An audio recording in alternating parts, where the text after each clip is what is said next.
তারাশঙ্কর বন্দ্যোপাধ্যায় সম্পর্কে বলতে গেলে সবচেয়ে প্রথমে যে কথাটি মনে আসে সেটি হলো সাহিত্যিক হিসেবে তারাশঙ্কর বন্দ্যোপাধ্যায় বড় বেশি নিষ্ঠুর।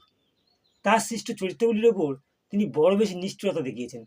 প্রত্যেকটি চরিত্রের ওপর এমন এক প্রতিকূল আঘাত করেছেন যেন তার নিষ্ঠুরতার সবচেয়ে বড় বহিঃপ্রকাশ করেছে। প্রথমে যে গল্পের কথা মনে আসে তা হলো অগ্রদানী গল্পটি। এই গল্পে দেখি এক ভদ্রলোক অত্যন্ত লোভী এবং তার লোভের পরিণাম হিসাবে তাকে সব কিছু হারাতে হয়েছে। তার ছেলে বা সন্তানকে সে স্থানীয় জমিদারকে দান করে বা দিয়ে দিয়েছে শুধু কিছু পাওয়ার আশায়। অবশেষে দেখি লোভের পরিণাম হিসাবে তারাশঙ্কর দেখাচ্ছেন নিজের সন্তানের মৃত্যুর যে অস্থি, সেই অস্থি সে লোভী ভদ্রলোককে খাওয়াচ্ছেন। এর চেয়ে বড় নিষ্ঠুরতা আর কী হতে পারে? একজন বাবা সে তার নিজের সন্তানের মৃতদের অস্থি ভক্ষণ করছেন অজ্ঞানী বামন হিসাবে। লোভের পরিণাম হিসাবে তারাশঙ্কর দেখালেন লোভ কী ভয়ঙ্কর হতে পারে। আবার ডাইনি গল্পটার দিকে দেখলেই বোঝা যাবে একা নারীর লড়াইয়ের কাহিনী। সমস্ত সমাজের বিপরীত দাঁড়িয়ে, সমস্ত সমাজের আড় চোখে দাঁড়িয়ে একা নারীর লড়াইয়ের কাহিনী। একজন নারীকে ডাইনি অপবাদে গ্রাম ছাড়া করা হয়েছে এবং সেই গ্রাম ছাড়ার পরে শুধু তাই নয়, গ্রাম ছাড়ার পরেও নানা বিপত্তি তার মধ্যে এসেছে। এমনকি শেষে মৃত্যু এবং কালো রক্তের জমাট বাঁধা, এ তো সমাজের প্রতি উপহাস্য। এই গল্পেও অত্যন্ত নিষ্ঠুরতা দেখানো হয়েছে। নিষ্ঠুরতার শেষ সীমায় পৌঁছে গেছে এই ডাইনি গল্পটি।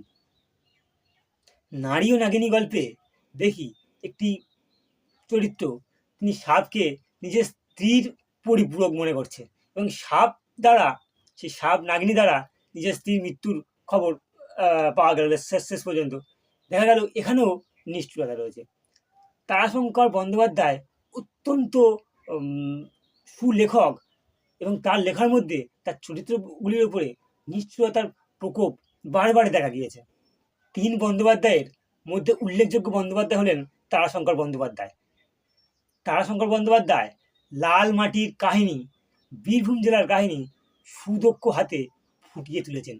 তার উপজীব্য চরিত্রগুলি খুবই নিচু শ্রেণীর চরিত্র, খুব নিচু জাতির কথা তিনি বলেছেন। বাগদি, কাহার, ডোম, বেদে, এদের কথা খুব নিপুণভাবে, খুব সূক্ষ্মভাবে ফুটিয়ে তুলেছেন তার গল্প। তার গল্পগুলো আলাদাই মাধুর্য। এতগুলো কথা বলার মূল কারণ হলো আগামী গল্প বা আগামী ভিডিও হবে তারাশঙ্কর বন্দ্যোপাধ্যায়ের গল্প নিয়ে। তাই যারা চ্যানেলটি এখনো সাবস্ক্রাইব করেননি তারা অবশ্যই সাবস্ক্রাইব করবেন, আর যারা ফেসবুক থেকে দেখছেন অবশ্যই ফলো করতে ভুলবেন না।